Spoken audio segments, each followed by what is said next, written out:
Dragon Quest III HD2d Remake, released November of 2024. Retailing for $59.99. Available on all modern platforms. This is of course based on the original Dragon Quest III, which was a title on the 8-bit NES. And this is not the first remake that Dragon Quest III has received over the years. As the game starts, you take a personality test. The result of this will affect your main character's stat growth as he or she levels. You then find yourself waking up and about to undergo a journey. You're the son of a great hero named Ortega. You're going to travel the world and try to find out what happened to your father, and take care of problems in virtually every city you come across. After all, this is an RPG. Before you leave your hometown, though, you need to recruit 3 more adventurers to come with you. They aren't old friends or anything, you just go to the local bar and pick 3 up. By default, you'll get a warrior, a mage, and a priest. You can also choose to make your own party, 1 character at a time. And you're not limited to only having 3, you can have as many characters as you'd like, but only 3 can come with you at any given time. And much like you, each of them will have an assigned personality that will affect their stat growth. The personalities are an interesting but somewhat flawed mechanic, as there are 45 different personalities a character might have, but exactly how they influence your stat growth is not directly stated anywhere in-game. So is it better for a warrior to be a bodybuilder or a meathead? Genius is probably good for a spellcaster.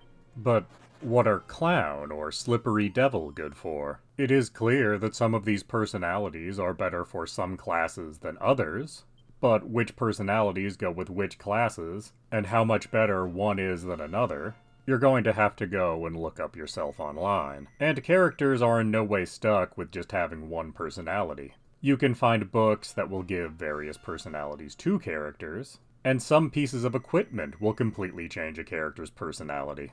And stat growth is quite important due to how the class system works in this game. After you've been adventuring a while, finding clues to your father Ortega, you'll stumble across a location called All Trades Abbey. At this locale, you can change your character's classes. Unfortunately, your main character cannot change his class. He or she will always be the hero.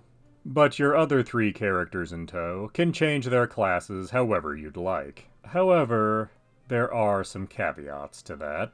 When you change a character's class, their stats are all cut in half, and they are now level 1. But because you started with a higher level character that had their stats cut in half, they will be a much more powerful level 1 than they were at the beginning of the game. At least as long as you gained some levels while in a class. You should definitely not change into another class till you've reached at least level 20. And honestly, higher would be better. But you do keep any skills or spells you learned as your old class. So if you turned a priest into a thief, the thief would have all the spells the priest learned before becoming a thief. And when you change from being a thief into something else, you'll still have all of the priest spells and whatever skills you learned while thieving about. But it is important to note that you always go back to level 1, and whatever your stats were before the class change are cut in half. That doesn't change if you're going back to a class you've already had. So if you were, say, a level 20 warrior, and then changed to a martial artist, and afterward decided that no, you want to go back to warrior, you will still start at level 1 when you're a warrior the second time. So you definitely want to make sure you've gotten everything you wanted from a class before you change to another. There are times you may need a specific class to do things in the game. At one point, to advance the story, you will need to have a merchant. This will make that character leave your party for an extended period. So it's more worthwhile to simply create a merchant for that purpose than to miss out on the levels you'd have while they're gone with a character you're going to keep in your party. You may also want to create specific characters if you're intending to do the monster arena. As to do the monster arena, you need to recruit monsters. and you do that by finding monsters in towns, dungeons, and whatnot. All you have to do is talk to the monsters to get them to join you. Some you can just boldly approach, but some need to be snuck up on, or other things, and either a thief or a monster wrangler will be required for that.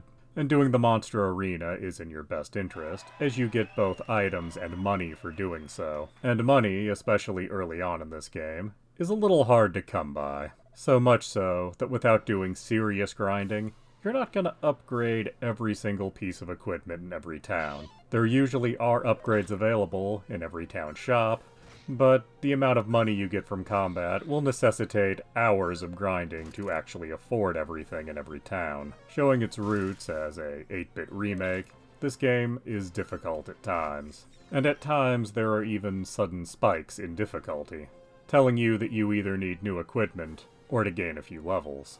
However, this does come to a head towards the end of the game. As you're doing the last several dungeons of the game, you'll encounter groups of enemies where more than one enemy will have instant death attacks you need to deal with. And not just singular instant death attacks. Some of them will have group versions of that, and while the group version is not likely to kill everyone in your party, when 3 enemies in a row all use it, odds are pretty good that 3 of the 4 are going to be dead. And there is no absolute defense against this. There are pieces of equipment that make this attack less likely to succeed, but there's nothing to make the chance 0. And the last few areas become battles of attrition for this exact reason, as after virtually every random encounter, you're going to need to resurrect at least one of your characters, and that means resources spent on the resurrection and on healing them afterwards. So is Dragon Quest III HD2d Remake worth your time and money? Well, it definitely shows its origins as an 8-bit RPG. It does add quite a bit over its original incarnation, with having everything about Ortega being new, and of course the monster arena, and the auto-battle system is the same in other modern Dragon Quest games, where your characters can fight wisely, or go all out, or what have you. It does have the option to scale back the difficulty. The default setting will have this be quite a bit harder than most other modern RPGs. But honestly, anyone familiar with the 8-bit source material should be expecting that. If you are completely new to Dragon Quest, I definitely recommend playing it on easier settings. But the issue is if you should buy this game or not, and if you're familiar with and appreciate the RPGs of the 8 and 16-bit eras, this is a great game for you. I personally loved my time with this game, even when I was dealing with the groups of enemies with instant death attacks on virtually every mob. So yes, I absolutely do recommend this remake of Dragon Quest III. There's a great deal of content on offer, and even some pretty good replay value, as playing with a different group of classes at the beginning will give you a wildly different experience.